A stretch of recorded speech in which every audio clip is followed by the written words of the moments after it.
En la mañana de aquel día, el cielo sobre la Ciudad de México parecía pesado, como si cargara junto con él el peso de las dudas que Mariana sentía en el pecho. El ruido distante de los autobuses en Iztapalapa se mezclaba con el sonido de las voces que venían de las calles, creando un murmullo familiar, casi reconfortante.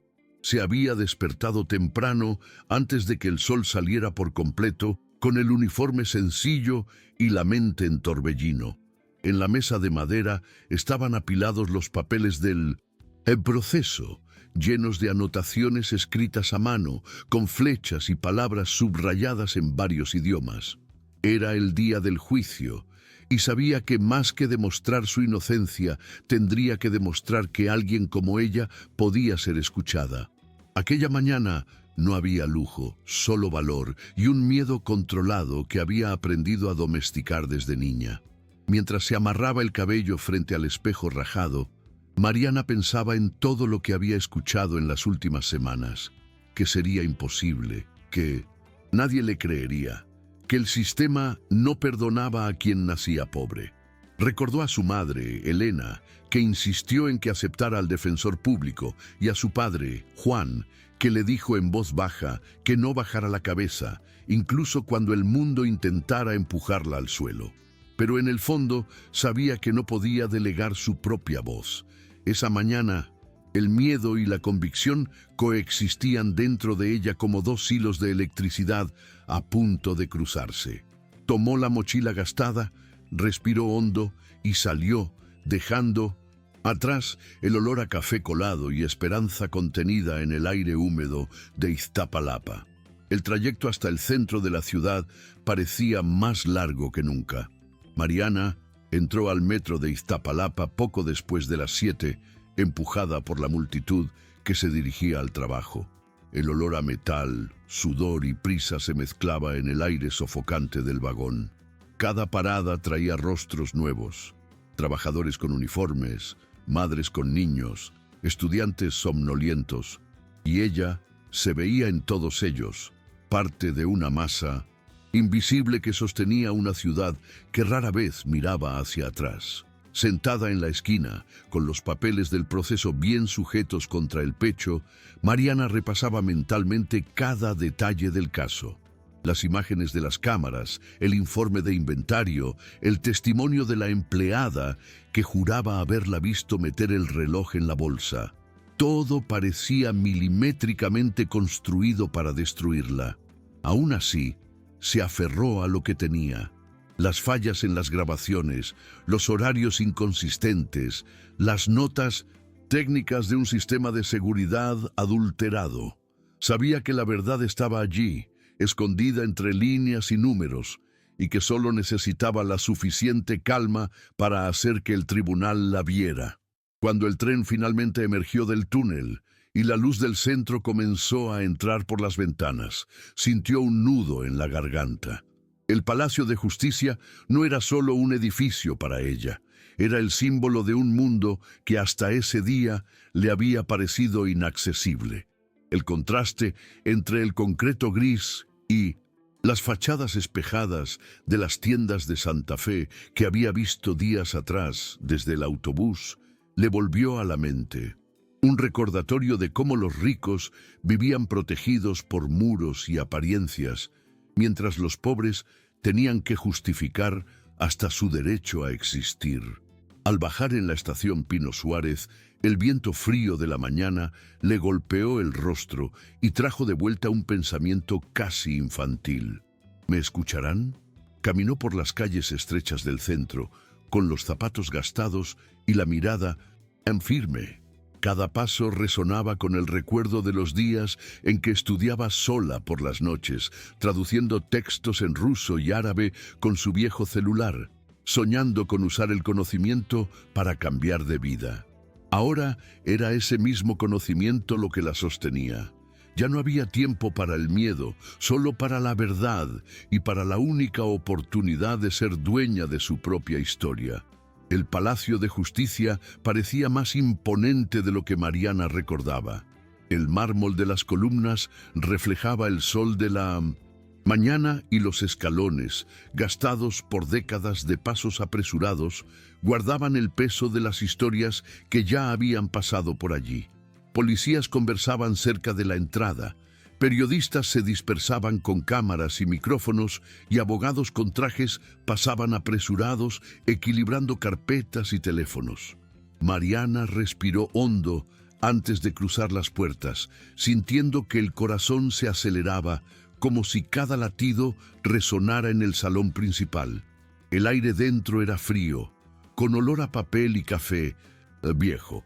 Se dirigió al mostrador de información, tratando de disimular el nerviosismo, y fue enviada a la sala de audiencia número 4. Cada paso que daba dentro del tribunal parecía un recordatorio de quién era. Una joven de Iztapalapa intentando mantenerse erguida en un espacio hecho para intimidar. El sonido de los tacones de las abogadas y el murmullo de los pasillos contrastaban con el crujir de sus zapatos sencillos. Por un instante sintió ganas de huir, pero recordó las palabras de su padre. El conocimiento no se roba, se defiende. Cuando encontró al defensor público, Javier Torres, él le ofreció una sonrisa cansada. Era un hombre de mediana edad, con ojeras profundas y una pila de expedientes en las manos. Mariana se dio cuenta de que, para él, aquel caso no era más que uno entre tantos otros. La saludó rápidamente y trató de explicarle la estrategia de defensa, pero sus palabras parecían salir de un guión ensayado. Mariana escuchaba con atención, aunque algo dentro de ella se movía. Sabía que nadie creería tanto como ella misma creía en su inocencia. Mientras él hablaba sobre lo que el juez esperaría oír, ella observaba el movimiento del tribunal, las expresiones de las personas, el semblante del fiscal que ya la miraba con desconfianza. Sentía la diferencia de mundos con una claridad casi dolorosa. Por un momento pensó en lo fácil que sería todo si hubiera nacido en otro barrio, con otro apellido, pero enseguida apartó la idea. El miedo aún estaba allí, pero ya mezclado con algo nuevo, una rabia silenciosa, una urgencia por demostrar que el conocimiento no tenía dueño. Cuando el defensor terminó de hablar, ella le agradeció con educación y con voz firme anunció que se defendería sola. La mirada sorprendida de él fue la primera señal de que ese día no sería como los demás. La sala de audiencias era fría y amplia, iluminada por lámparas blancas que parecían resaltar cada expresión, cada gesto. El sonido de los pasos resonaba con nitidez, y Mariana sintió el peso de las miradas en cuanto cruzó la puerta. De un lado, el fiscal Ricardo Villalobos acomodaba sus papeles con la confianza de quien ya conoce el desenlace.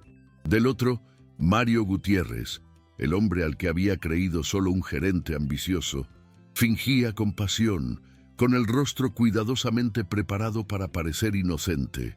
Detrás de él, dos abogados de la boutique cuchicheaban, intercambiando miradas calculadas.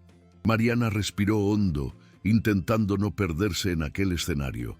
El juez, Alejandro Morales, entró puntualmente, con semblante sereno y voz firme. «Vamos a iniciar el caso número 387-22», anunció. El sonido de sus palabras hizo que el corazón de Mariana se acelerara. Se sentó en la mesa reservada para la defensa, junto a Javier Torres, que aún parecía incrédulo ante su decisión. Las manos de Mariana temblaban ligeramente, pero su mirada permanecía fija. A cada segundo, la sala se hacía más pequeña, como si todo el peso del mundo se concentrara allí. Cuando el juez preguntó si la defensa estaba lista, Mariana se levantó antes de que Javier pudiera responder. Su voz salió temblorosa al principio, pero firme en el contenido. «Excelencia, yo misma llevaré mi defensa». Un murmullo recorrió la sala, periodistas susurrando, espectadores levantando discretamente sus teléfonos, el fiscal alzando una ceja con una sonrisa de burla. El juez la observó durante algunos segundos, estudiando aquel gesto que para muchos sonaba a arrogancia, pero que para él parecía más valentía que imprudencia. Le pidió que confirmara si comprendía las implicaciones legales de su decisión, y Mariana respondió que sí, con la mirada fija en él. La tensión era palpable. El defensor público recogió sus papeles, confundido, pero respetó la elección. En ese instante Mariana sintió una fuerza extraña, como si, finalmente, todo lo que había aprendido, todas las noches en vela estudiando idiomas y leyes extranjeras, confluyera en ese momento. No era orgullo, era necesidad. Sabía que, si fallaba, no habría segunda oportunidad. Y aún así, algo dentro de ella le decía que era allí, en aquel tribunal, donde su vida comenzaba de verdad. El silencio que siguió pareció el preludio de algo mayor. Por primera vez, Mariana no era solo una acusada, era alguien a punto de ser escuchada. El fiscal Ricardo Villalobos inició la exposición del caso con la seguridad de quien cree tenerlo todo bajo control. Su voz era pausada, medida, calculada para sonar convincente.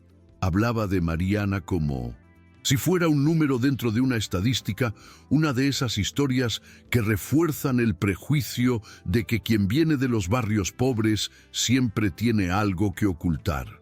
Mientras describía el supuesto robo del reloj de lujo, las imágenes del circuito interno eran proyectadas en una pantalla lateral. En ellas se veía a Mariana entrando a la boutique Esplendor, saludando a sus compañeros y dirigiéndose al mostrador. El fiscal detuvo el video justo en el momento en que ella se agachaba para tomar algo de su bolso. «Aquí», dijo, «es donde creemos que escondió el reloj». La frase reverberó en el aire como una sentencia. Mariana observaba atentamente, sin reaccionar.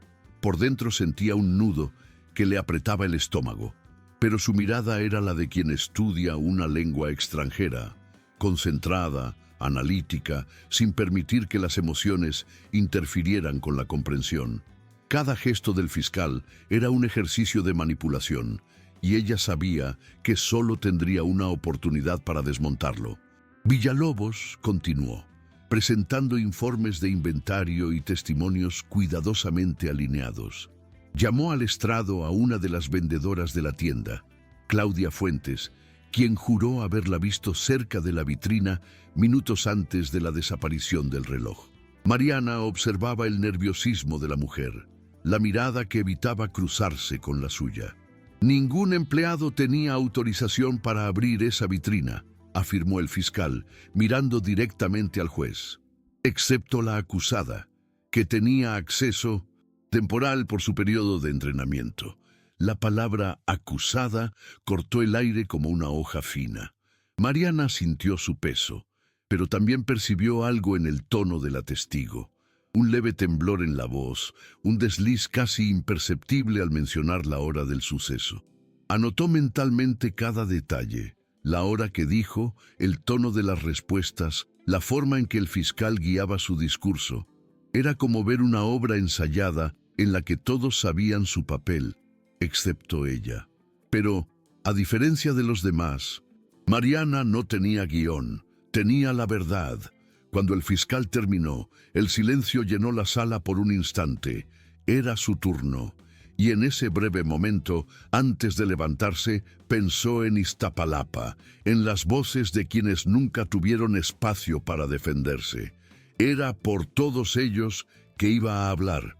Mariana se levantó despacio, acomodando los papeles que tenía frente a sí.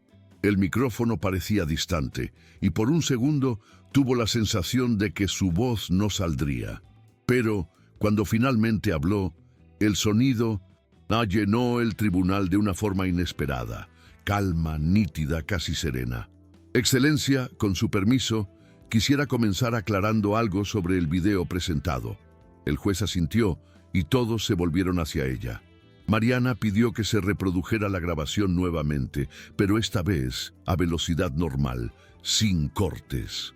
A medida que el video avanzaba, señaló con el dedo la marca del reloj que aún estaba en la vitrina en el momento en que ella se agachaba. «Aquí», dijo. Se puede ver el reflejo metálico en el lado izquierdo. El reloj todavía está allí. La sala quedó en silencio. El fiscal intentó intervenir alegando que la resolución del video no permitía conclusiones precisas. Pero Mariana lo interrumpió con una firmeza respetuosa. Con todo respeto, señor Villalobos, la resolución no cambia los hechos. El reloj todavía no había sido retirado. La seguridad con la que hablaba parecía fuera de lugar en alguien tan joven. El juez pidió que el video se detuviera exactamente donde ella indicaba. El reflejo del reloj, aunque sutil, estaba ahí. La primera grieta en la acusación había aparecido. Aprovechó el momento y continuó. También quisiera registrar que el inventario presentado por el fiscal contiene una inconsistencia de horario. Tomó una de las hojas y la levantó. Según este documento, la desaparición fue notada a las 10:42, pero el video muestra mi entrada a las 11:05. Un murmullo recorrió la audiencia. El juez frunció el ceño y pidió una aclaración al fiscal, quien respondió con evasivas sobre un error de transcripción. Mariana permaneció de pie, con la misma expresión de quien no se deja intimidar. Un error de 23 minutos puede parecer poco, Excelencia, pero en ese intervalo cualquier persona con acceso al sistema de seguridad pudo haber manipulado las cámaras. Habló sin temblar, aunque por dentro sentía el corazón martillar.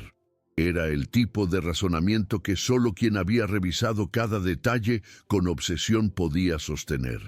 Por primera vez, el dosis fiscal perdió el ritmo.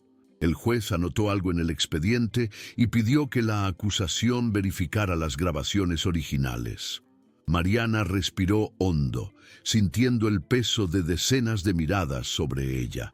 En ese instante comprendió que no necesitaba demostrar que era brillante, sino que estaba siendo injustamente acusada, y lo estaba logrando. La tensión en la sala creció como una marea silenciosa. El fiscal Villalobos carraspeó, intentando restablecer la autoridad que el comentario de Mariana había sacudido. Excelencia, la acusada está intentando confundir al tribunal con suposiciones, dijo, gesticulando con control, aunque visiblemente irritado. Mariana se mantuvo de pie, sin apartar la mirada. Sabía que no podía vacilar. Cualquier titubeo sería usado en su contra. El juez Morales pidió calma y concedió nuevamente la palabra a la defensa. En ese momento, Mariana consultó sus anotaciones. Hojas marcadas con garabatos, horarios y nombres. Señor juez, comenzó, quisiera llamar la atención sobre el testimonio de la señora Claudia Fuentes. La señora Fuentes afirmó haberme visto abrir la vitrina a las 10:50. Sin embargo, según el registro del reloj electrónico, ella solo inició su turno a las 11:10. La frase cayó como un golpe certero. El fiscal miró rápidamente a su asistente, que hojeaba papeles con desesperación. Esos registros podrían estar equivocados, replicó, pero su voz ya sonaba más alta, menos segura. El juez pidió que el equipo pericial confirmara los horarios en el sistema de la tienda. El silencio que siguió fue casi físico, un silencio de duda, de cambio en el aire. Mariana volvió a sentarse, con las manos frías, pero una serenidad que no era fingida. Sabía que había encontrado el primer hilo del ovillo.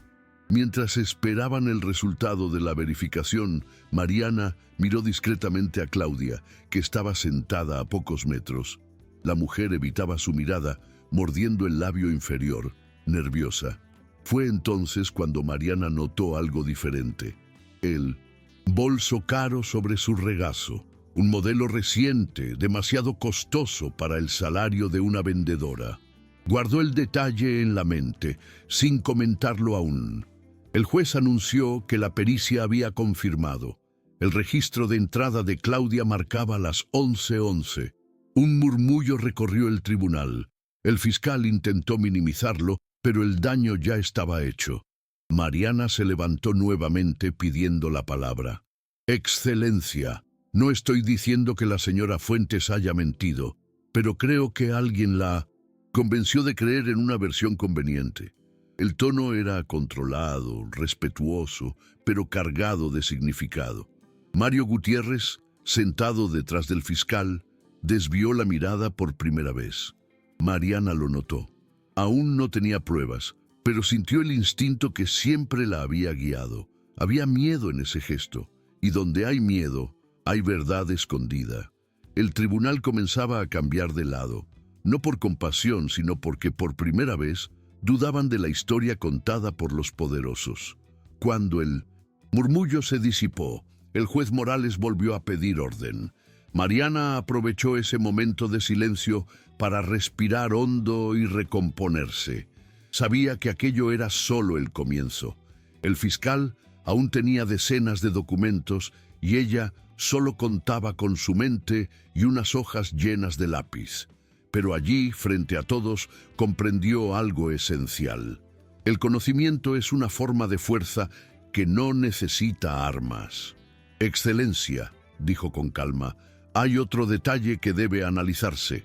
El sistema de cámaras de la Boutique Splendor está conectado a un servidor externo y según el informe de la pericia digital, hubo una falla de grabación entre las 9:40 y las 10:30, precisamente antes del horario registrado como el inicio de la desaparición. El fiscal frunció el ceño, irritado. Esa falla es irrelevante, pues ocurrió antes de la entrada de la acusada. Mariana sostuvo la mirada con firmeza. Pero sí es relevante, señor fiscal, porque indica acceso indebido al sistema. Si alguien quisiera adulterar las imágenes, ese sería el momento ideal. El juez pidió que se leyera el informe en voz alta. Las palabras «interrupción de conexión remota no autorizada» resonaron en el micrófono, dejando al público en silencio. Cada frase era una pieza que encajaba. Mientras el técnico de seguridad del tribunal leía los datos, Mariana observaba el rostro de Mario Gutiérrez. Permanecía inmóvil, pero el leve temblor en su mano derecha lo delataba. Recordó las noches en las que había estudiado, traduciendo informes de sistemas europeos, aprendiendo términos técnicos en inglés, ruso y japonés. Aquello no era suerte, era preparación. Excelencia, continuó. Un acceso remoto requiere una contraseña administrativa y solo 3 personas la poseían. El señor Gutiérrez, la señora Alvarado y el señor Chen Wei, técnico de seguridad de la tienda. El fiscal trató de desviar el foco, diciendo que la acusada estaba especulando, pero el juez intervino. La defensa tiene derecho a solicitar el testimonio del técnico. Mariana agradeció con un leve gesto. Sabía que había plantado la semilla correcta. El nombre de Chen Wei sería la llave.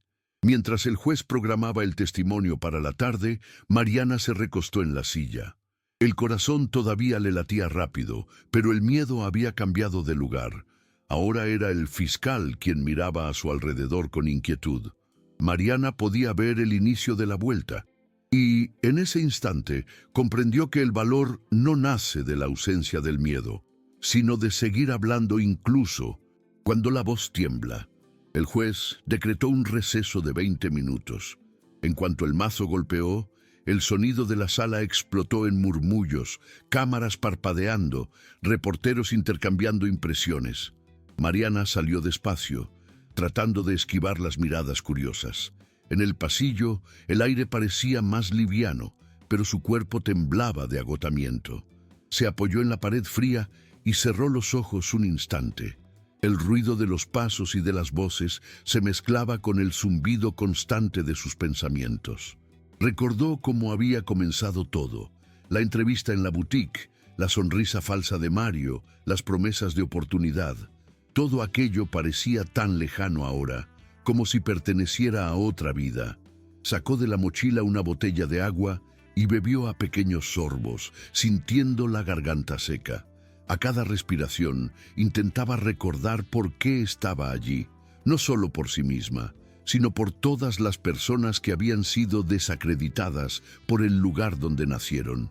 Las manos aún le temblaban, pero su mente seguía clara. Mariana sabía que el juicio estaba lejos de terminar y que cualquier error podría costarle la libertad. Aún así, dentro de ella comenzaba a nacer una calma silenciosa, el tipo de serenidad que solo aparece cuando ya no queda nada que perder. Caminó hasta el baño de mujeres y se miró en el espejo. Las ojeras delataban las noches sin dormir y el cabello, atado a toda prisa, caía en mechones rebeldes sobre el rostro. Pero había algo nuevo en su mirada: firmeza. Por un instante, pensó en su madre, que seguramente rezaba en casa, y en su padre, que intentaría seguir las noticias por la radio. Pensó también en los niños del barrio, que la veían como la que estudiaba demasiado. Sonrió sola, recordando las veces en que estudiaba japonés, con libros prestados y linternas improvisadas. Aquello había parecido pequeño, pero ahora comprendía el tamaño de lo que había aprendido. El conocimiento, que antes había sido su escape, se había convertido en su escudo. Se lavó el rostro, respiró hondo y se miró una vez más. «Vas a llegar hasta el final», pensó, sin decirlo en voz alta. Volvió al pasillo y observó a la gente que iba y venía. El fiscal conversaba con sus asistentes de manera agitada, mientras Mario mantenía la mirada perdida, jugueteando con el reloj como quien busca control. Mariana ajustó el abrigo y regresó a la sala. El receso había terminado, y ella sabía que la segunda parte sería aún más dura y decisiva. Cuando el juicio se reanudó, el ambiente parecía diferente. El público estaba más atento, el fiscal visiblemente tenso y el juez intrigado por entender cómo aquella joven de Iztapalapa estaba desmantelando toda una acusación con tanta calma. Mariana volvió a sentarse, organizando sus hojas como quien se prepara para una batalla que exige precisión, no fuerza. El juez autorizó el testimonio de Chen Wei, el técnico de seguridad de la boutique Esplendor. Un hombre delgado, de hablar contenido y mirada cautelosa, entró en la sala. Saludó al juez con respeto y fue invitado a sentarse. Villalobos comenzó con las preguntas básicas, tratando de establecer una narrativa predecible. Señor Wei, ¿el sistema de cámaras funcionaba con normalidad el día de los hechos? El técnico confirmó que sí, excepto por una pequeña falla técnica. El fiscal intentó minimizar el detalle, pero Mariana ya sabía por dónde empezar. Pidió la palabra y obtuvo permiso. Su primera pregunta sonó directa, pero cargada de intención. Señor Wei, ¿en qué idioma está configurado el servidor de seguridad de la tienda? Él dudó por un segundo. En mandarín simplificado, señorita. Mariana asintió, tomó un documento y lo mostró. Entonces, ¿podría confirmar el significado de esta línea? Señaló un fragmento técnico escrito en chino. El hombre lo leyó y frunció el ceño. Aquí dice que el acceso remoto fue realizado por un usuario administrador a las 9:43. La sala quedó en silencio. El fiscal intervino, intentando cuestionar la relevancia de la traducción, pero el juez pidió que dejaran a Mariana continuar. Ella se acercó al estrado con seguridad y mostró otro fragmento del mismo informe. Y esta segunda línea, señor Wei. El técnico la observó, respiró hondo y respondió. Dice que el acceso fue autorizado manualmente en el sitio. No fue un error del sistema. Mariana se volvió hacia el juez. Excelencia, eso significa que alguien estaba dentro de la tienda cuando las cámaras dejaron de grabar. Alguien con la contraseña administrativa. La frase cayó como un golpe seco. El fiscal intentó levantarse para argumentar, pero el juez le ordenó sentarse. Chen Wei, nervioso, comenzó a explicar espontáneamente cómo solo el gerente tenía permiso para usar ese acceso sin notificación al servidor. Mariana lo escuchó en silencio, absorbiendo cada palabra.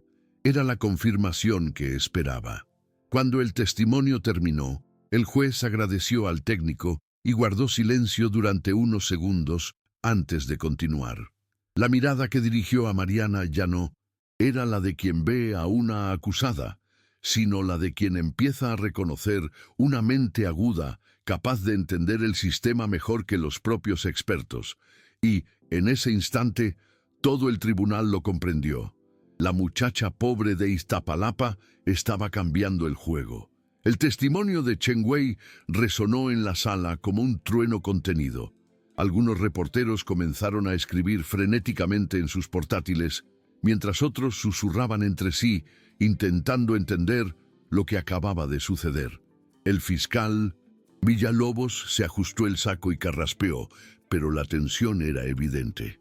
Excelencia, necesitamos verificar la autenticidad de esos informes antes de sacar conclusiones precipitadas, dijo, tratando de mantener la compostura.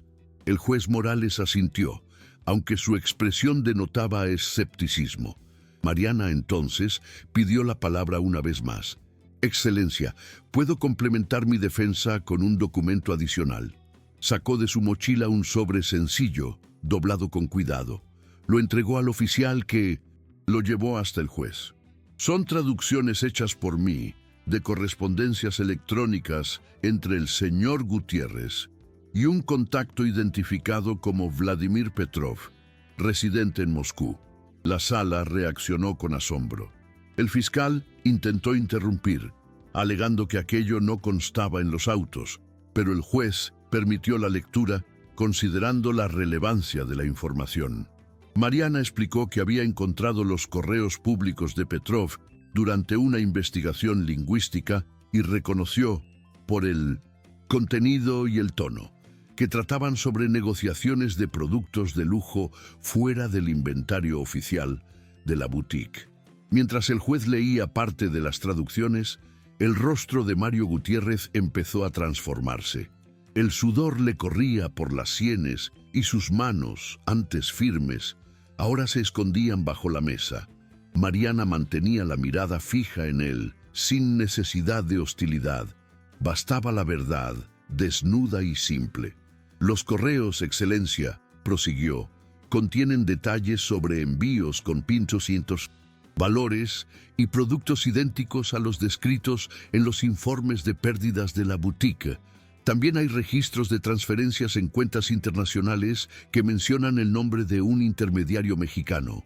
El juez ordenó que los documentos fueran digitalizados y anexados al expediente de inmediato. El fiscal, visiblemente desesperado, alegó que podían ser falsificaciones, pero Mariana ya estaba preparada. Excelencia, los originales están en ruso.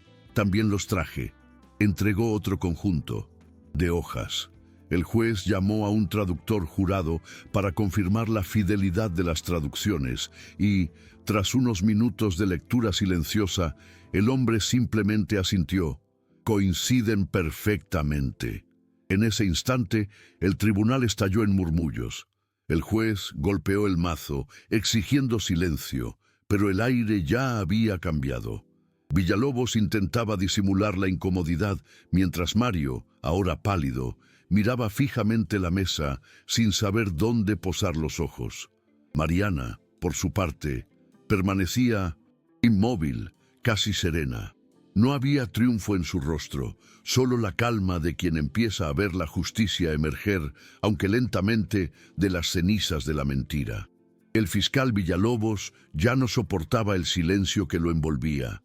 Se ajustó las gafas, se levantó y caminó lentamente hacia el centro de la sala, intentando recuperar el control de la narrativa. Excelencia, comenzó, con un tono que mezclaba falsa calma y enojo contenido. La defensa basa su argumento en traducciones hechas por la propia acusada. No hay garantía de que esos documentos no hayan sido manipulados. Las palabras fueron pronunciadas con una frialdad ensayada, como si se tratara de un último intento de invertir la marea. Mariana escuchó sin interrumpir. Cuando el juez le autorizó responder, se levantó despacio, sin prisa, y miró al fiscal con una expresión que no buscaba confrontación, sino verdad. Con todo respeto, señor Villalobos, dijo, aprendí ruso a los 17 años, con un profesor que me enseñó a cambio de clases de español. Tengo certificaciones reconocidas por la UACM y he trabajado como traductora para plataformas internacionales. No soy experta en derecho, pero sé lo suficiente sobre las palabras para entender que cada idioma tiene un peso y que ese peso puede salvar o destruir a una persona. Hoy las mías me sirven para sobrevivir. La sala permaneció en silencio. El juez observaba y hasta los reporteros parecían contener la respiración. No era arrogancia, era transparencia. Mariana no. Necesitaba probar que era mejor. Necesitaba demostrar que era honesta. El fiscal intentó replicar, pero sus palabras ya sonaban débiles ante la firmeza de ella. No se trata de mérito lingüístico, señorita Álvarez, sino de confiabilidad. Mariana asintió, como quien acepta el argumento solo para derribarlo enseguida. Lo entiendo, señor fiscal, y por eso pedí que un traductor independiente confirmara las versiones. Acaba de hacerlo. La traducción es auténtica. Las pruebas hablan por sí solas. El juez miró nuevamente al traductor, que confirmó la exactitud. La mirada de Villalobos vaciló. Entonces, Mariana completó. Si lo desea, puedo traducir fragmentos adicionales en tiempo real. El juez lo permitió. Ella leyó uno de los mensajes originales, pronunciando el ruso con naturalidad impecable, y luego repitió la traducción al español. La claridad del contenido no dejaba margen a dudas. Se trataba de un diálogo entre Mario Gutiérrez y Petrov, mencionando relojes de edición limitada y compra sin registro fiscal. Cuando terminó, la sala pareció suspendida en el aire. El juez anotó algo lentamente. El fiscal, sin argumentos, se recostó en la silla. Y Mariana, aún de pie, sintió el cuerpo ligero, no por victoria, sino por dignidad. Era como si, después de tanto tiempo, alguien finalmente la estuviera escuchando sin filtrar su valor por el color de su piel o el código postal donde nació. El juez Morales suspendió la sesión por 30 minutos, solicitando que los peritos evaluaran la autenticidad de los mensajes presentados por Mariana. El mazo sonó seco y la tensión, que ya parecía insoportable, se disolvió en un murmullo contenido. Mariana volvió a sentarse, respirando hondo, como quien intenta reordenar el propio cuerpo después de una batalla. Las piernas le temblaban discretamente bajo la mesa y el corazón latía con rapidez. Aún así, mantenía la mirada serena, fija en el suelo. No había espacio para el desespero. El fiscal, a pocos metros, hablaba en voz baja con sus asistentes, y Mario Gutiérrez permanecía en silencio, mirando un punto invisible en la madera del estrado. Mariana observaba todo con atención, pero el peso del momento empezaba a pasar factura. El esfuerzo mental, el miedo contenido, la tensión acumulada, todo se manifestaba en pequeñas punzadas por el cuerpo.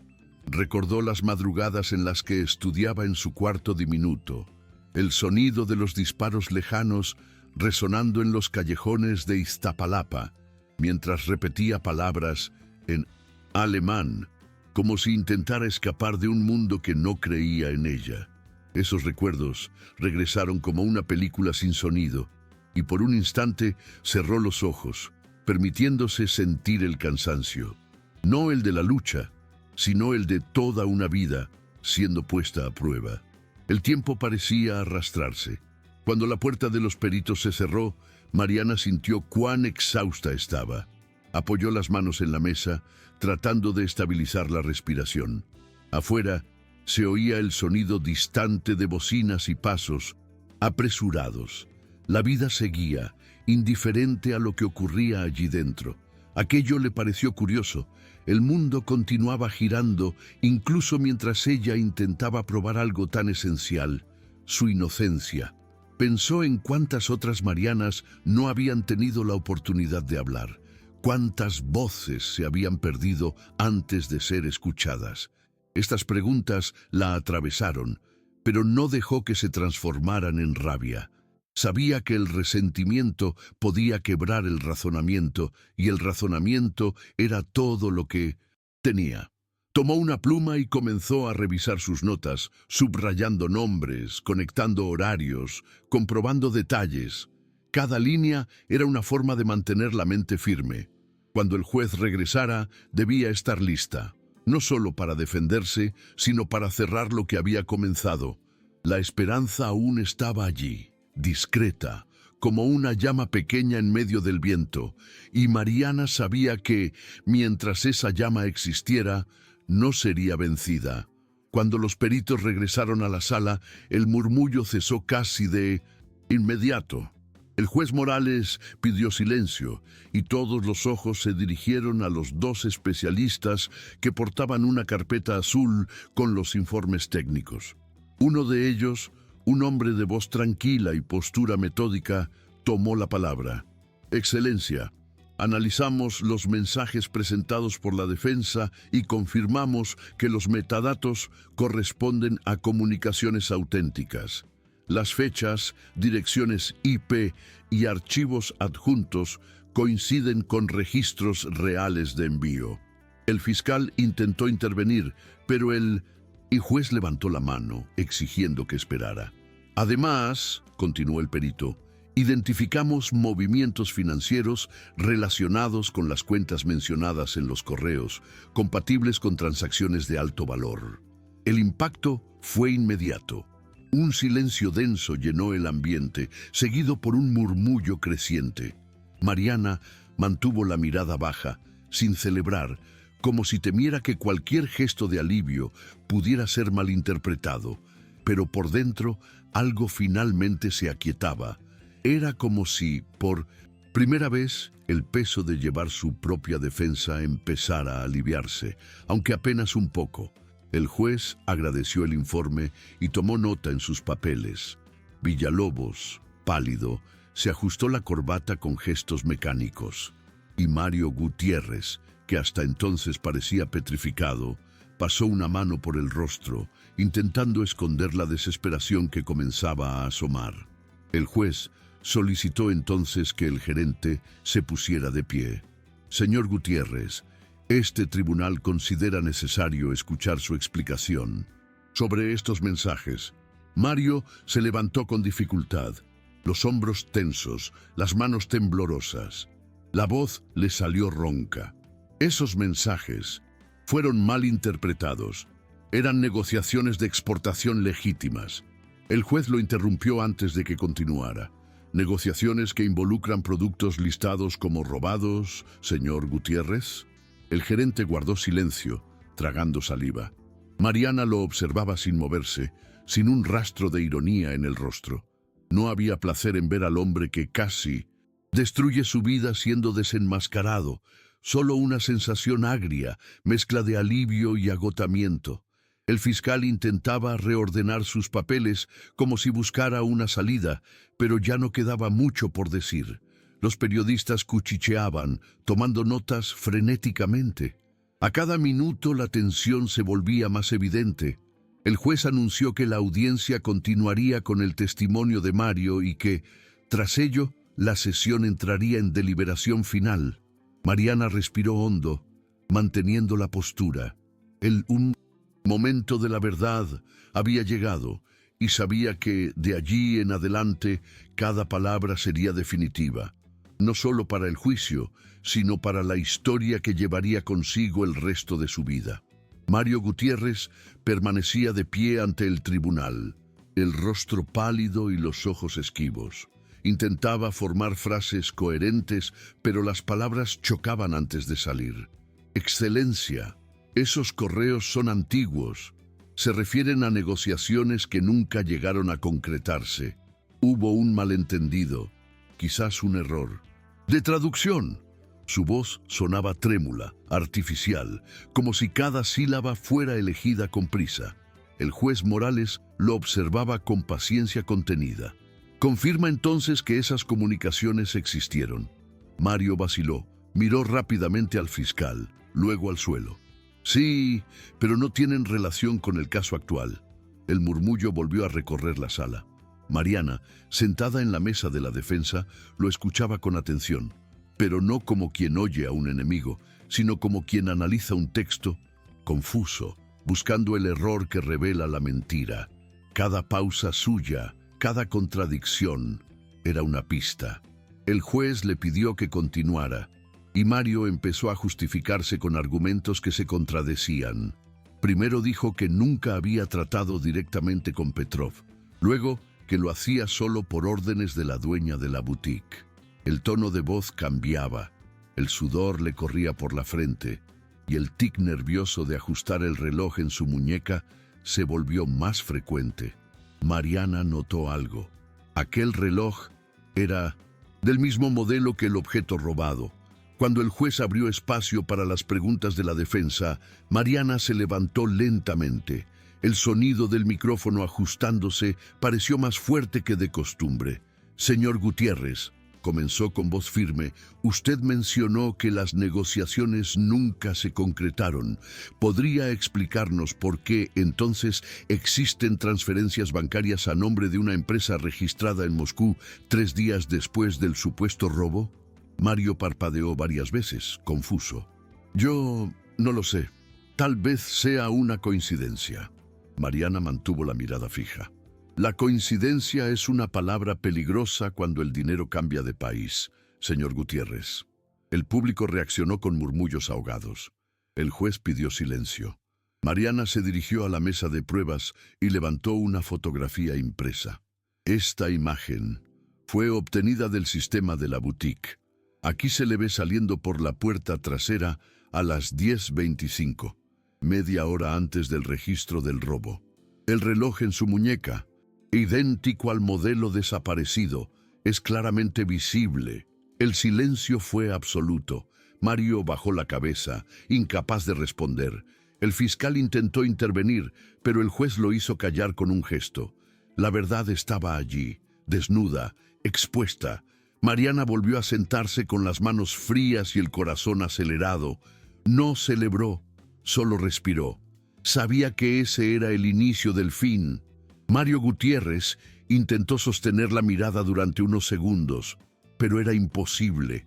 La respiración acelerada, el sudor escurriendo por las sienes, las manos inquietas lo delataban. «Eso no prueba nada», murmuró casi sin voz. El juez se inclinó ligeramente hacia adelante, observándolo en silencio. El fiscal permanecía inmóvil, como si la derrota ya estuviera escrita, pero no tuviera el valor de admitirla. «Señor Gutiérrez», dijo el juez pausadamente, «¿es consciente de que mentir en este tribunal constituye perjurio?» Mario no respondió. Las cámaras de los periodistas lo enfocaron y el aire se volvió más pesado. De repente llevó las manos a la cabeza y comenzó a negar con movimientos lentos. «No tuve elección», susurró con la voz quebrada. El juez le ordenó hablar más alto y las palabras salieron en cascada. «Debía dinero. Iban a quitarme todo. Solo necesitaba tiempo. Usé las contraseñas, envié el reloj, pero iba a reponerlo, lo juro». La confesión rasgó el silencio. Los murmullos crecieron y el juez tuvo que golpear el mazo varias veces para contener el tumulto. Mariana lo observaba inmóvil. No había satisfacción al ver al hombre que casi arruina su vida derrumbarse. Solo una sensación agria, una mezcla de alivio y cansancio. Sabía que aquella confesión no borraba el sufrimiento vivido, pero de alguna manera restituía la verdad que habían intentado enterrar. El juez pidió que los guardias se acercaran y Mario, sin resistencia, se dejó conducir. Pasó junto a Mariana con la cabeza baja y los ojos enrojecidos. Ella lo siguió con la mirada por un breve instante. Había pena, quizás, pero no perdón, solo la comprensión fría de quien conoce el precio de la injusticia. El fiscal, avergonzado, pidió la palabra para formalizar el cierre de la acusación. Su voz salió vacilante, sin la fuerza de antes. «Excelencia», Ante los nuevos hechos y la confesión del señor Gutiérrez, el Ministerio Público retira los cargos contra la señorita Mariana Álvarez Cruz. El juez asintió, haciendo una anotación. La sala, que momentos antes parecía asfixiante, se llenó de murmullos y aplausos contenidos. Mariana permaneció en silencio, mirando fijamente el suelo. Todo su cuerpo temblaba, pero ya no era de miedo. Era el impacto de poder respirar al fin. El juez levantó la vista y con tono solemne declaró: «La acusada queda absuelta de todos los cargos». El sonido de esas palabras atravesó a Mariana como una ola. No lloró, no sonrió, solo cerró los ojos y dejó salir el aire de sus pulmones lentamente, como quien libera de una vez el peso de meses de humillación, injusticia y resistencia. Cuando el juez finalizó la lectura de la sentencia, el sonido de los aplausos inundó la sala, aunque él intentara pedir silencio. Era imposible contener la emoción. Algunas personas se pusieron de pie, los periodistas se apresuraron a registrar el momento, y el nombre de Mariana comenzó a ser susurrado de un lado a otro del salón. Ella, sin embargo, seguía quieta, con las manos sobre la mesa, como si aún necesitara convencerse de que era real. El juez Morales la miró directamente, y su expresión, hasta entonces severa, se suavizó. «Señorita Álvarez», dijo con voz firme pero sincera, «rara vez presencio tanta lucidez y valentía. Este tribunal reconoce su conducta ejemplar y la fuerza con la que defendió su dignidad. Hoy, la justicia ha sido hecha». Las palabras fueron directas, sin adornos, y precisamente por eso, cargadas de significado. Mariana se levantó, hizo una leve reverencia y agradeció, con una voz tan baja que casi se perdió en el aire. El juez respondió con un gesto discreto de respeto. Villalobos, el fiscal, evitó mirarla, recogió sus papeles y salió rápidamente. Por primera vez en meses, Mariana sintió el cuerpo ligero, como si el suelo bajo sus pies volviera a existir. Aún así, el corazón seguía acelerado, confundido entre la victoria y el agotamiento. Cuando salió de la sala, la esperaba una pequeña multitud en el pasillo. Los reporteros extendían micrófonos, las cámaras destellaban, las preguntas venían de todos los lados. Mariana intentó responder solo lo esencial, con la misma serenidad que había mantenido durante todo el juicio. «La verdad siempre necesita espacio», dijo a uno de ellos, «incluso cuando intentan sofocarla». Bastó esa frase para que sus palabras comenzaran a circular incluso antes de que abandonara el edificio. Al bajar los escalones del Palacio de Justicia, el sol de la tarde la golpeó de lleno. Cerró los ojos por un instante, respirando el aire cálido de una ciudad que parecía distinta, más viva, más clara, quizá más justa. El ruido del tráfico distante, el movimiento de la gente, todo parecía diferente ahora. La mochila pesaba sobre su hombro, pero el peso ya no dolía. Miró hacia el cielo, hacia el horizonte donde el concreto se mezclaba con el humo y las montañas lejanas, y pensó en Iztapalapa. En ese momento comprendió que el tribunal era solo el escenario visible de la lucha. La verdadera batalla, la que la transformó, había ocurrido dentro de ella, en el silencio de los días en que nadie creía y aún así seguía estudiando, creyendo y resistiendo. El camino de regreso a Iztapalapa fue lento, casi meditativo. Mariana decidió no tomar taxi ni metro de inmediato. Quería sentir la ciudad, los sonidos, el olor a comida callejera, el murmullo de la gente que volvía del trabajo.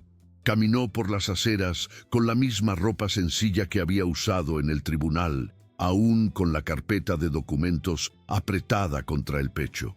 Cada paso era un recordatorio silencioso de todo lo que había enfrentado: el miedo, la duda, la humillación.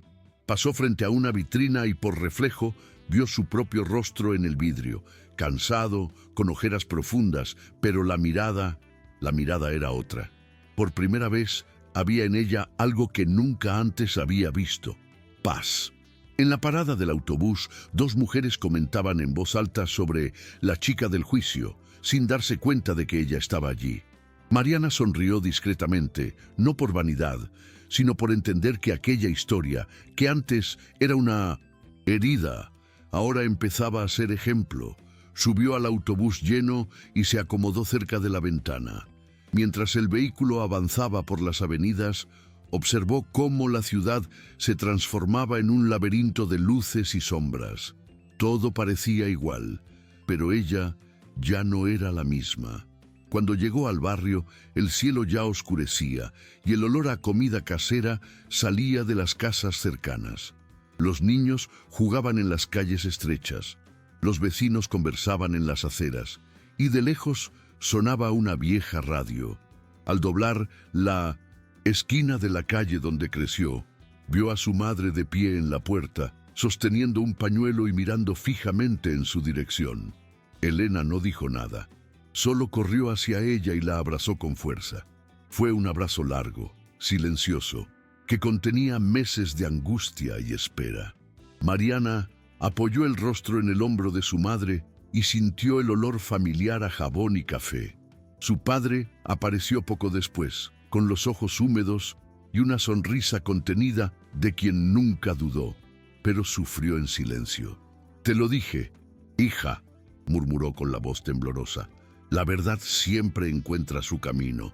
Mariana no respondió, solo asintió, porque sabía que, en ese momento, cualquier palabra sería demasiado pequeña.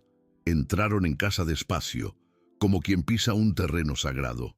Sobre la mesa, la vieja radio transmitía las noticias del día, y allí estaba ella, mencionada entre los titulares, la joven que se defendió sola y venció al sistema. Mariana apagó la radio con una sonrisa leve. En ese instante, el silencio fue el sonido más hermoso que había escuchado.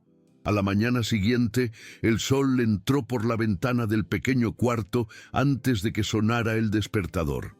Mariana se despertó temprano, no por obligación, sino porque su cuerpo parecía incapaz de seguir durmiendo.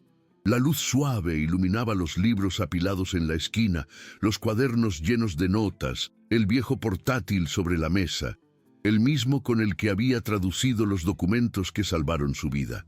Se sentó en la cama unos segundos, tratando de entender el vacío nuevo que sentía. No era tristeza ni euforia, era como si todo el ruido que la había acompañado durante meses se hubiera apagado de repente. Se levantó, fue hasta el espejo y miró su reflejo. Las ojeras seguían allí, pero había un brillo distinto en sus ojos, algo entre alivio y determinación. Se vistió con una camiseta sencilla, recogió el cabello y abrió la ventana. Afuera, el barrio despertaba poco a poco. Niños camino a la escuela, vendedores montando sus puestos. El olor a pan recién hecho extendiéndose en el aire. Por primera vez en mucho tiempo, Mariana sintió que podía respirar sin peso. La ciudad parecía la misma, pero el mundo no. Preparó café y se sentó a la mesa con sus padres. El silencio entre ellos era cómodo. Elena sonreía discretamente mientras servía el pan, y Juan, de vez en cuando, le lanzaba miradas orgullosas que decían más que cualquier palabra. «¿Y ahora qué vas a hacer?», preguntó él con curiosidad genuina. Mariana permaneció en silencio un momento, mirando la taza humeante entre sus manos. «Voy a estudiar», respondió con sencillez. «Quiero seguir aprendiendo». La respuesta hizo sonreír a su padre, como si hubiera oído exactamente lo que esperaba. Después del desayuno, Mariana caminó hasta la pequeña plaza del barrio, llevando algunos libros y su celular. Se sentó en un banco de cemento y abrió la aplicación donde solía trabajar como traductora. La pantalla mostraba decenas de mensajes nuevos, invitaciones de personas que habían leído sobre el juicio y querían contratarla. Pero lo que más llamó su atención fue un correo de la Fundación Aprender Sin Límites, una invitación para enseñar idiomas a niños de comunidades vulnerables. Mariana leyó 2 veces incrédula. El corazón se aceleró, pero esta vez no de miedo, sino de propósito. Sonrió sola, cerrando los ojos un instante. Aquello no era solo una nueva oportunidad, era el círculo que se cerraba. La muchacha de Iztapalapa, que había aprendido 10 idiomas por curiosidad y necesidad, ahora sería la voz que enseñaría a otros a defenderse con palabras. El sábado siguiente, Mariana fue a la sede de la Fundación Aprender Sin Límites, una construcción sencilla de paredes coloridas, escondida entre callejones y pequeños comercios del barrio. Llegó temprano, antes de las 8, cargando una mochila llena de cuadernos, bolígrafos y libros viejos que había guardado desde la universidad. El portón aún estaba cerrado y esperó unos minutos observando el movimiento alrededor. Niños corriendo, madres barriendo la acera, el olor a tortillas recién hechas saliendo de las casas. Cuando la coordinadora llegó y abrió el salón principal, Mariana sintió que el corazón le latía con fuerza, como si estuviera a punto de vivir un nuevo juicio, pero sin miedo. El espacio era pequeño, con mesas rayadas, sillas desiguales y una pizarra medio rota, pero había algo vivo allí: esperanza. Poco a poco, los niños fueron llegando, algunos tímidos, otros curiosos, otros simplemente felices por tener un lugar donde estar. Mariana los saludó uno por uno, recordando a su yo de 10 años, curiosa y callada, tratando de aprender palabras que parecían imposibles. Cuando comenzó la clase, escribió en el pizarrón: palabras que cambian el mundo. Los niños repitieron en coro, riendo. Ella sonrió, sintiendo algo profundo moverse dentro de sí. Por primera vez, enseñar no era una forma de escapar, era una manera de devolver lo que había aprendido luchando. Durante la clase, les mostró que cada idioma tenía su forma de decir esperanza. En portugués, en francés, en árabe, los niños intentaban repetir y se divertían con los sonidos extraños. Lo importante, dijo Mariana, es entender que ningún idioma es mejor que otro. Todos sirven para decir lo mismo, que podemos cambiar las cosas. La frase salió sin ensayo, pero quedó resonando en el aula. Una niña de ojos grandes levantó la mano y preguntó: ¿y tú cambiaste las cosas? Mariana se detuvo un instante. Podría haber respondido con modestia, pero eligió la verdad simple. Sí, dijo, un poco, pero todavía me falta mucho. Los niños sonrieron, y una de ellas le entregó un dibujo con muchas banderas de colores y un corazón en el centro. Mariana guardó el papel con cuidado. Al final de la mañana, cuando el último alumno salió, se quedó sola en el aula, mirando las sillas vacías y la pizarra sucia de palabras en 10 idiomas. Allí, en ese silencio, comprendió algo que el tribunal nunca podría darle: la sensación de estar finalmente donde debía estar. El conocimiento que antes la había salvado ahora servía para liberar a otros, y eso, pensó, era la forma más pura de justicia. Las semanas siguientes, el nombre de Mariana empezó a circular por la ciudad de una manera que nunca imaginó. Primero fueron artículos en blogs independientes, luego notas en periódicos más grandes y finalmente invitaciones de universidades y empresas interesadas en conocerla. La historia de la joven que se defendió sola se convirtió en titular de varios portales, y el video del juicio, grabado por un reportero presente en la sala, comenzó a difundirse en redes sociales. Mariana no disfrutaba viéndolo, pero inevitablemente se encontraba con su rostro en pantallas de televisión y publicaciones compartidas con títulos como ejemplo de valentía e inteligencia. Al principio, todo aquello la incomodaba.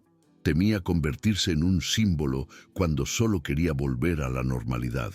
Pero poco a poco comprendió que no podía controlar lo que el mundo veía, solo decidir qué hacer con ello. Cuando la directora de la UACM la llamó para una reunión, pensó que sería algo breve, pero salió de allí con una propuesta que la dejó sin palabras. una beca completa para cursar una maestría en lingüística aplicada y una pasantía en un despacho de derecho internacional. Era como si la vida, después de haberla puesto a prueba hasta el límite, empezara a devolverle lo que le había quitado. Aún así, Mariana mantuvo los pies en la tierra. Continuó dando clases en la fundación los sábados. Tradujo textos durante la semana y cuidaba de sus padres con el mismo cariño de siempre. Rechazó invitaciones a programas de televisión y entrevistas sensacionalistas. No quería fama, quería continuidad. A veces, al volver de la universidad, pasaba frente a la boutique Splendor, ahora cerrada, con las vitrinas cubiertas por papeles desteñidos. Esa imagen le provocaba una mezcla extraña de recuerdo y alivio. Era como mirar el retrato de 1900, una vida pasada. Se detenía unos segundos, respiraba hondo y seguía su camino. Nunca deseó venganza, solo quería asegurarse de que nadie más pasara por lo que ella vivió. Un día, recibió un correo de un grupo de abogados que había seguido su juicio, ofreciéndole colaborar en un proyecto de capacitación lingüística para mujeres en situación vulnerable. Mariana leyó el mensaje 3 veces antes de responder. Dijo que sí, pero pidió una condición: que las clases se impartieran también en Iztapalapa. Quería que las voces que siempre habían sido ignoradas aprendieran a defenderse con palabras, igual que ella lo hizo. Y por primera vez sintió que estaba comenzando algo que realmente podía cambiar el mundo, aunque fuera en silencio. El proyecto comenzó de manera sencilla, casi improvisada. Mariana, los abogados y algunos voluntarios de la fundación se reunían todos los miércoles en un centro comunitario de Iztapalapa. Las paredes estaban descascaradas, el ventilador apenas funcionaba y el pizarrón ya amarillento por el tiempo, pero nada de eso importaba. Cada semana llegaban más mujeres. Eran vendedoras ambulantes, empleadas domésticas, madres solteras, abuelas que querían aprender a escribir su propio nombre en inglés. Mariana las recibía con la misma sonrisa tranquila de siempre, comenzando cada clase con las mismas palabras. Hoy vamos a aprender algo que nos pertenece. No hablaba de idiomas solo como gramática, sino como herramienta de supervivencia y dignidad. Les enseñaba expresiones que podrían ayudarles en el trabajo, cómo entender documentos básicos, y cuando el tiempo lo permitía, hablaba también sobre derechos, sobre el valor de no quedarse calladas. Poco a poco, aquellas mujeres empezaron a cambiar en la forma de hablar, de mirar, de ocupar el espacio. La timidez se transformaba en curiosidad, el miedo en confianza. Mariana observaba eso con un orgullo silencioso, consciente de que cada palabra aprendida allí era una pequeña victoria contra el olvido. Una tarde, mientras recogía los materiales al final de la clase, una de las alumnas, llamada Teresa, se acercó tímidamente. Tenía poco más de 50 años y siempre se sentaba en la primera fila, anotando todo con esmero. «Gracias, señorita Mariana», dijo, sujetando su cuaderno con fuerza. «Nunca pensé que aprender me haría sentir tan fuerte». Mariana sonrió y respondió: «El conocimiento no se roba, se comparte». Fue una frase espontánea, pero quedó flotando en la sala. Teresa la repitió en voz baja, como quien guarda algo valioso en la memoria. Aquella noche, Mariana caminó de regreso a casa con el corazón liviano. El barrio, antes escenario de tanto dolor, ahora le parecía otro. Las luces de las casas se reflejaban en la acera mojada y las risas de los niños llenaban el aire. Pensó en cuántas vidas podían transformarse si el estudio fuera accesible para todos, sin barreras. Recordó su propio rostro en el tribunal y entendió que la verdadera victoria no fue la absolución, sino lo que había decidido hacer después. Enseñar era su manera de seguir luchando, no contra alguien, sino a favor de todos. Y en el fondo, sabía que esa lucha nunca terminaría. Pasaron los meses y el proyecto en Iztapalapa creció. El centro comunitario, antes vacío, ahora estaba lleno de voces, de cuadernos coloridos y de niños corriendo por los pasillos mientras sus madres estudiaban. Mariana veía el progreso en los pequeños detalles, en cómo las alumnas ya se saludaban en otros idiomas, en el orgullo con que mostraban sus certificados sencillos, impresos en papel reciclado, pero guardados como trofeos. Aquello no era solo un curso, era una reconstrucción silenciosa de la autoestima. El nombre de Mariana comenzó a aparecer en reportajes sobre educación popular e inclusión social. Algunos periódicos la llamaban la traductora de la justicia, otros la maestra de Iztapalapa. Ella leía los artículos con distancia, consciente de que, aunque su historia fuera inspiradora, el verdadero mérito estaba en las mujeres que habían decidido aprender. Seguía viviendo en la misma casa, tomando el mismo metro, comiendo las mismas tortillas de la esquina. La diferencia era que ahora no sentía vergüenza de nada de eso. Entendía que pertenecer a ese lugar era una forma de resistencia y que su victoria solo tenía sentido si seguía enraizada donde todo comenzó. Una tarde lluviosa, recibió un correo inesperado. El remitente era la Embajada de Japón en México. Mariana abrió el mensaje con las manos, aún húmedas por la lluvia, pensando que debía de ser un error. Pero el texto era claro. La invitaban a participar en un programa internacional sobre educación e intercambio lingüístico, con todos los gastos cubiertos. Leyó el párrafo 3 veces, incrédula. El programa, decía la carta, estaba dirigido a jóvenes profesionales que usaban el conocimiento como herramienta de transformación social. Mariana se recostó en la silla, el corazón acelerado. Nunca había salido del país, nunca había tenido pasaporte y ahora la posibilidad de representar a México en un evento global le parecía casi irreal. Mostró el correo a sus padres. Elena lloró en silencio y Juan solo dijo, sabía que esto iba a pasar. Durante los días siguientes, entre llenar formularios y reunir documentos, Mariana se dio cuenta de algo curioso. Por primera vez, el futuro no parecía una promesa lejana, sino un camino real, abierto frente a ella.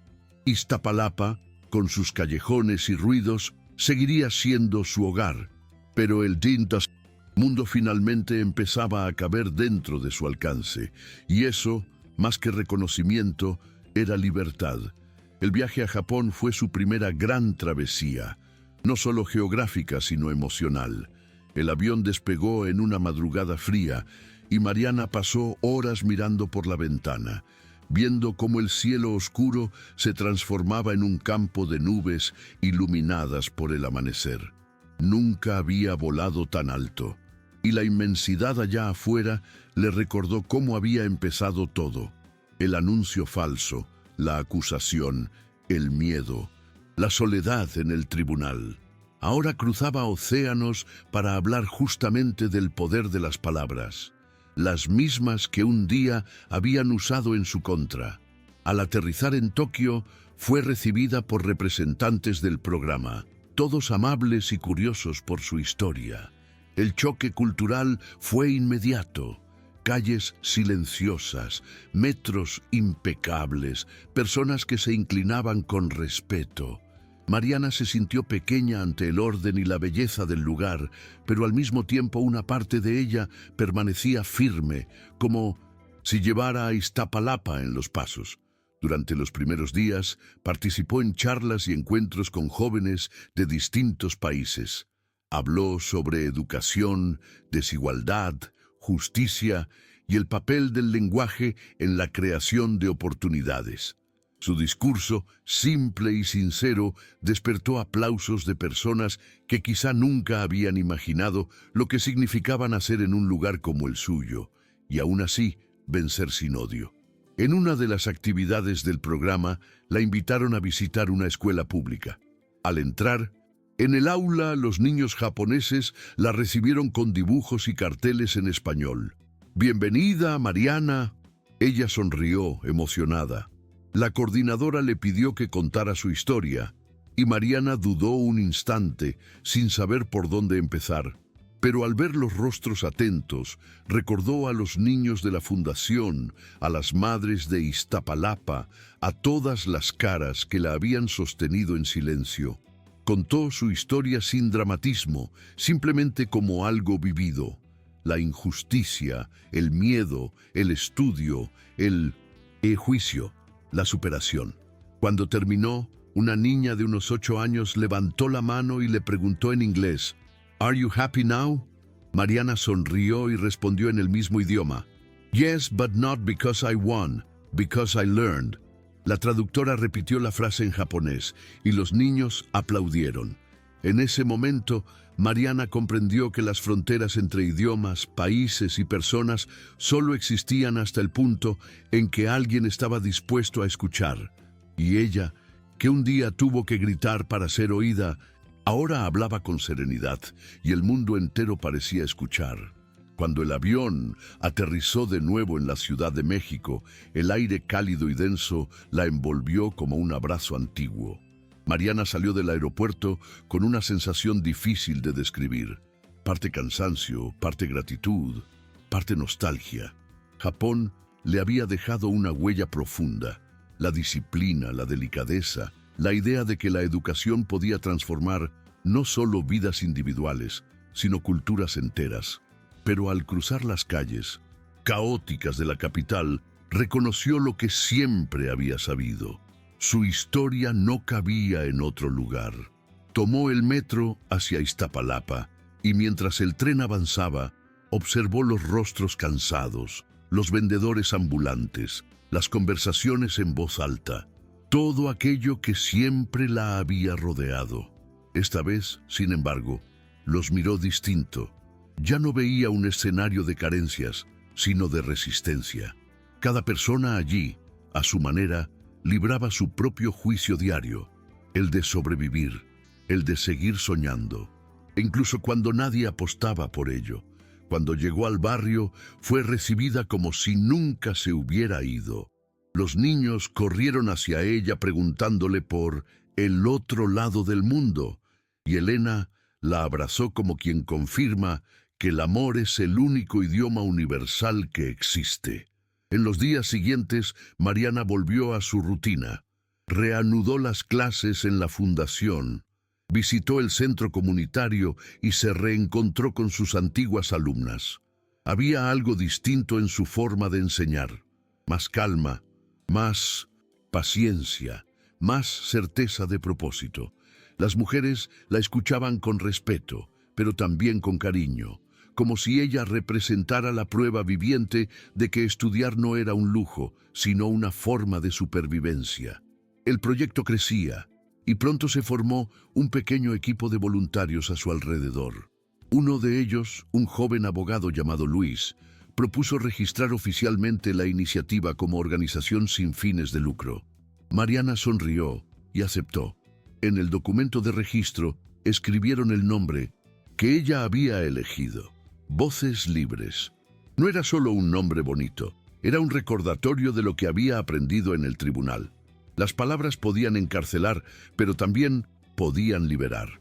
Al final de cada clase, le gustaba repetir una frase que se había vuelto su lema: no hay justicia sin educación. Y cada vez que veía los ojos de las alumnas brillar con entendimiento, sentía el mismo estremecimiento que aquel día en el Palacio de Justicia, el instante en que descubrió que, incluso sola, podía enfrentarse al mundo con la fuerza de sus palabras. Una tarde, después de una clase más, Mariana recogía el aula vacía mientras el sol se filtraba por las ventanas rotas, dibujando franjas doradas sobre las mesas marcadas. Las voces de los niños resonaban en el patio, una mezcla de risas, cantos y palabras en distintos idiomas. Entonces, una niña pequeña, de trenzas finas y un cuaderno lleno de dibujos, entró corriendo.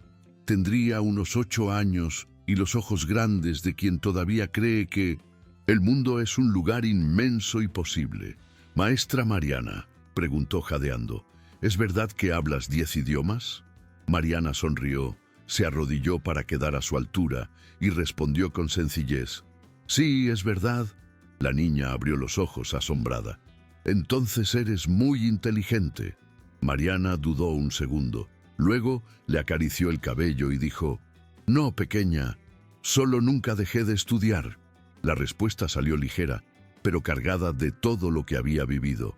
El miedo, el dolor, la injusticia, el esfuerzo y la esperanza. La niña la abrazó y salió corriendo, dejando que su risa se mezclara con los sonidos de la calle.